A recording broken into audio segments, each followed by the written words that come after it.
ലോകത്തിലെ ഏറ്റവും മികച്ച ഇന്റലിജൻസ് ഏജൻസിയായ മൊസാദ്, അജയ്യമായ വായുസേന, തകർക്കാൻ കഴിയില്ലെന്ന് വിശ്വസിച്ച പ്രതിരോധ മതിൽ. എന്നിട്ടും വെറും മണിക്കൂറുകൾക്കുള്ളിൽ ഇസ്രയേൽ എന്ന രാജ്യം ഭൂമുഖത്ത് നിന്ന് തുടച്ചു നീക്കപ്പെടുമെന്ന അവസ്ഥയിലെത്തി.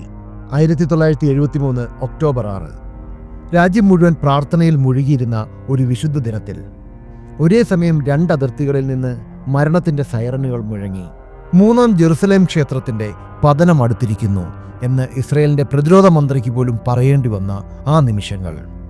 തോൽവിയുടെ പടുകുഴിയിൽ നിന്ന് ഇസ്രയേൽ എങ്ങനെ ലോകത്തെ ഞെട്ടിച്ചുകൊണ്ട് തിരിച്ചു വന്നു?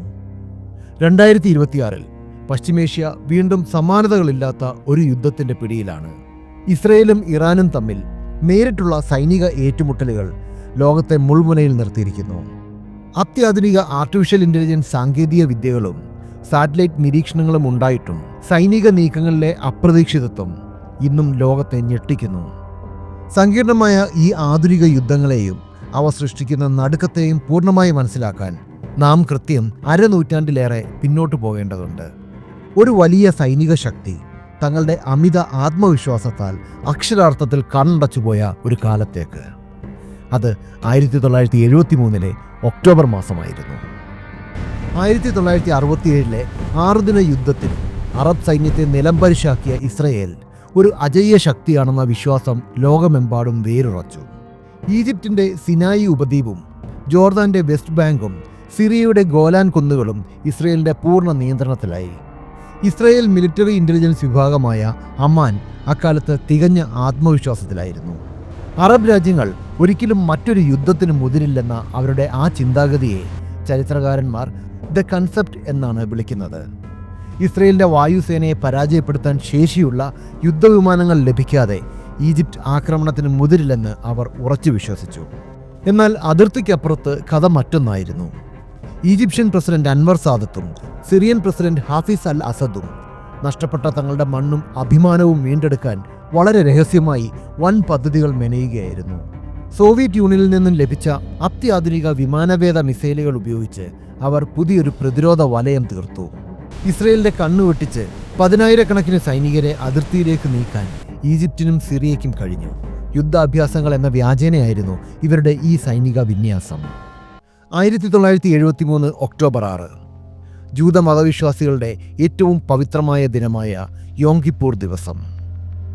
പാപപരിഹാരത്തിന്റെ ഈ ദിനത്തിൽ രാജ്യം മുഴുവൻ പ്രാർത്ഥനയിലും ഉപവാസത്തിലുമായിരുന്നു.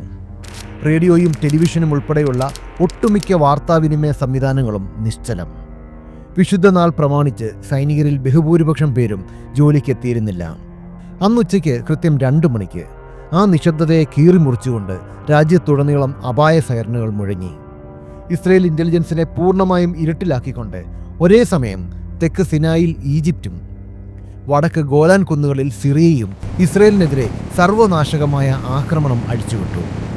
ഈജിപ്ഷ്യൻ സൈന്യം ഓപ്പറേഷൻ ബദർ എന്ന പേരിലാണ് തങ്ങളുടെ ആക്രമണം ആരംഭിച്ചത്. കോൺക്രീറ്റും മണലും ഉപയോഗിച്ച് സൂയിസ് കനാലിന് സമാന്തരമായി ഇസ്രയേൽ നിർമ്മിച്ച ബാർലെവ് ലൈൻ എന്ന പ്രതിരോധ മതിൽ ലോകത്തിലെ തന്നെ ഏറ്റവും സുരക്ഷിതമായ അതിർത്തിയായി കണക്കാക്കപ്പെട്ടിരുന്നു. എന്നാൽ അതിശക്തമായ ഹൈ പ്രഷർ വാട്ടർ കനോനുകൾ ഉപയോഗിച്ച് ഈജിപ്ഷ്യൻ എഞ്ചിനീയർമാർ മണിക്കൂറുകൾക്കകം ആ മണൽത്തിട്ടകളിൽ വലിയ വിടവുകൾ സൃഷ്ടിച്ചു. 10,000-കണക്കിന് ഈജിപ്ഷ്യൻ സൈനികർ അതിലൂടെ സിനായിലേക്ക് ഇരച്ചു കയറി. തങ്ങളുടെ ഏറ്റവും വലിയ കരുത്തായിരുന്ന വ്യോമസേനയെ ഇസ്രയേൽ യുദ്ധക്കളത്തിലേക്ക് അയച്ചെങ്കിലും സോവിയറ്റ് നിർമ്മിത സാം മിസൈലുകൾക്ക് മുന്നിൽ ഇസ്രയേലിന്റെ പോർവിമാനങ്ങൾ അക്ഷരാർത്ഥത്തിൽ വെന്തു വെണ്ണീറായി. ആദ്യത്തെ കുറച്ച് ദിവസങ്ങളിൽ ഇസ്രയേലിന് നഷ്ടപ്പെട്ടത് ഡസൻ കണക്കിന് യുദ്ധവിമാനങ്ങളാണ്. സിനായിലെ അവസ്ഥ മോശമായിരുന്നെങ്കിൽ വടക്ക് ഗോലാൻ കുന്നുകളിലെ അവസ്ഥ ഇതിലും ഭയാനകമായിരുന്നു. ഏകദേശം 1400-ലധികം സിറിയൻ ടാങ്കുകൾക്കും വൻ പീരങ്കിപ്പടയ്ക്കും മുന്നിൽ പിടിച്ചു നിൽക്കാൻ ഇസ്രയേലിനുണ്ടായിരുന്നത് വെറും 177 ടാങ്കുകൾ മാത്രമായിരുന്നു. എണ്ണത്തിൽ വളരെ കുറവായിരുന്നിട്ടും ഇസ്രയേലി സൈനികർ വീറോടെ പൊരുതി. പല ടാങ്ക് കമാൻഡർമാരും സ്വന്തം ജീവൻ ബലിയർപ്പിച്ചാണ് ഗോലാനിലെ സിറിയൻ മുന്നേറ്റത്തെ തടഞ്ഞു നിർത്തിയത്. ഇസ്രയേലിന്റെ നിലനിൽപ്പ് തന്നെ ചോദ്യം ചെയ്യപ്പെടുന്ന മണിക്കൂറുകളായിരുന്നു അത്. രാജ്യത്തിന്റെ പതനം മുന്നിൽ കണ്ട പ്രതിരോധ മന്ത്രി മോശെ ദയാൻ അന്ന് പ്രധാനമന്ത്രി ഗോൾഡ മേയറോട് പറഞ്ഞത് 3-ാം ജെറുസലേം ക്ഷേത്രത്തിന്റെ പതനം അടുത്തിരിക്കുന്നു എന്നായിരുന്നു. ഇസ്രയേലിന്റെ ആയുധശേഖരം അതിവേഗം കാലിയായിക്കൊണ്ടിരുന്നു. ഒടുവിൽ ഗത്യന്തരമില്ലാതെ പ്രധാനമന്ത്രി ഗോൾഡ മേയർ അമേരിക്കയോട് അടിയന്തര സഹായം അഭ്യർത്ഥിച്ചു. ശീതയുദ്ധത്തിന്റെ പശ്ചാത്തലത്തിൽ സോവിയറ്റ് പിന്തുണയുള്ള അറബ് രാജ്യങ്ങൾ വിജയിക്കുന്നത് അമേരിക്കയ്ക്ക് ചിന്തിക്കാൻ പോലും കഴിയുമായിരുന്നില്ല. President Richard Nixon operation nickel grass എന്ന പേരിൽ ചരിത്രത്തിലെ തന്നെ ഏറ്റവും വലിയ എയർലിഫ്റ്റ് ദൗത്യങ്ങളിലൊന്ന് ആരംഭിച്ചു.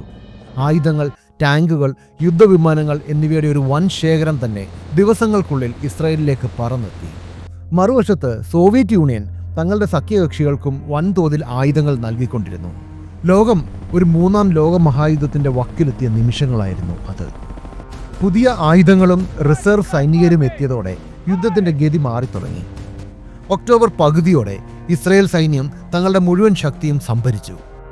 വടക്ക് അവർ സിറിയൻ സൈന്യത്തെ ഗോലാൻ കുന്നുകളിൽ നിന്ന് തുരത്തുക മാത്രമല്ല, സിറിയൻ തലസ്ഥാനമായ ഡമാസ്കസിന് 40 കിലോമീറ്റർ അടുത്തെത്തുകയും ചെയ്തു.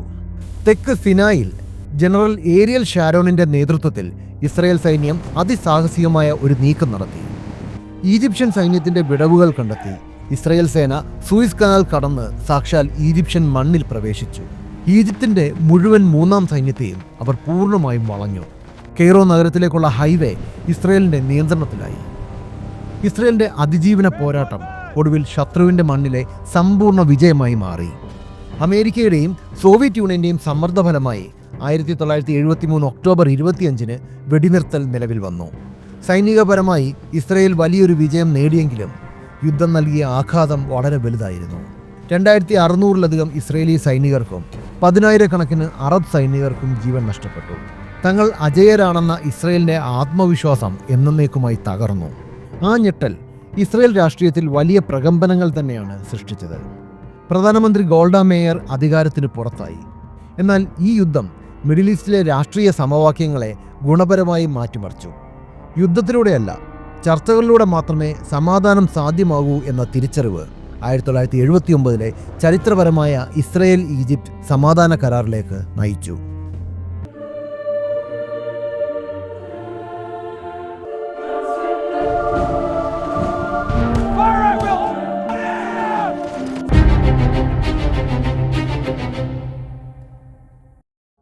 കാലം 2026 എത്തി നിൽക്കുമ്പോൾ അത്യാധുനിക സാങ്കേതിക വിദ്യകൾ പശ്ചിമേഷ്യൻ യുദ്ധമുഖത്ത് വിന്യസിക്കപ്പെട്ടിട്ടും ഇസ്രയേലും ഇറാനും തമ്മിലുള്ള ഇന്നത്തെ സംഘർഷങ്ങൾ നമ്മെ ഓർമ്മിപ്പിക്കുന്നത് അരനൂറ്റാണ്ട് മുൻപുള്ള ആ പഴയ പാഠമാണ്. തോൽവിയുടെ വക്കിൽ നിന്നും വിജയത്തിലേക്ക് ഇസ്രയേൽ കുതിച്ചു കയറിയ ആ അതിജീവന കഥ. ഇന്റലിജൻസ് സംവിധാനങ്ങൾ എത്ര തന്നെ കരുത്തുറ്റതായാലും മനുഷ്യന്റെ നിഗമനങ്ങൾ പിഴയ്ക്കാം. 1973 യോം കിപ്പോർ യുദ്ധം ലോകത്തെ പഠിപ്പിച്ചത് വളരെ ലളിതമായ ഒരു സത്യമാണ്. യഥാർത്ഥ സുരക്ഷയും പ്രതിരോധവും ഒളിഞ്ഞുകിടക്കുന്നത് ആയുധങ്ങളിലല്ല, മറിച്ച് സുസ്ഥിരമായ സമാധാന ശ്രമങ്ങളിലാണ് എന്ന സത്യം. യുദ്ധത്തിൽ ആരും പൂർണ്ണമായും അജയ്യരല്ല.